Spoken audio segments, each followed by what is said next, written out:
Company Channel 9 has thoroughly investigated for over a decade, is now at the center of a hazmat situation. There was an acid leak today inside the Galvin Industries steel processing plant, which is in Harrisburg. We've investigated this company over and over. It started in 2006 when people nearby complained about the dust eating into paint, even into the glass on their cars.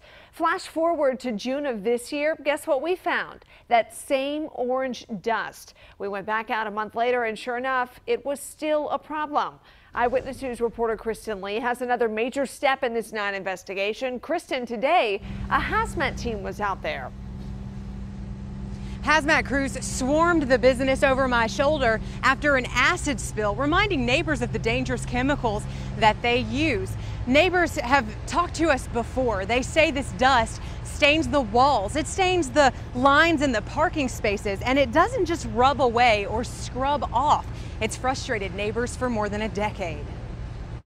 It's actually on the glass too. It etches the glass. So Business owners like Benita Pickett have complained for years about rust-colored dust in their parking lot. it's continual. I've been here for 10+ years. It's true. Channel 9 reporter Jim Bradley visited this Harrisburg business complex in 2006. And where do you think this all came from? Galvin Industries.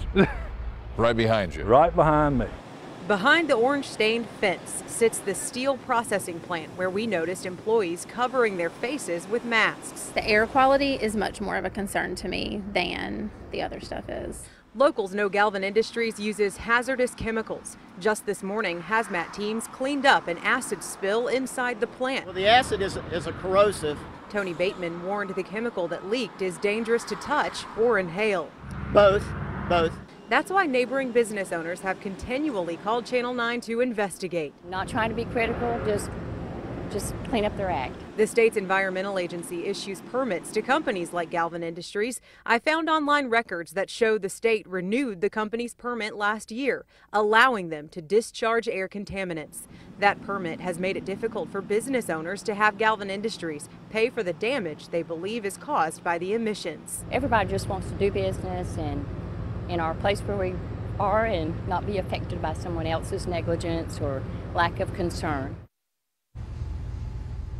The president of Galvin Industries sent me a statement in the last hour saying that they've bought state-of-the-art equipment to collect the emissions and try to remediate or stop some of that dust from entering the parking lot at some of these businesses. His statement said, "We opted to incur this significant expense without requirement because, as you heard in that report, they do have a permit to emit those contaminants in the air." For now, reporting live in Harrisburg, Kristen Lee, Channel 9 Eyewitness News.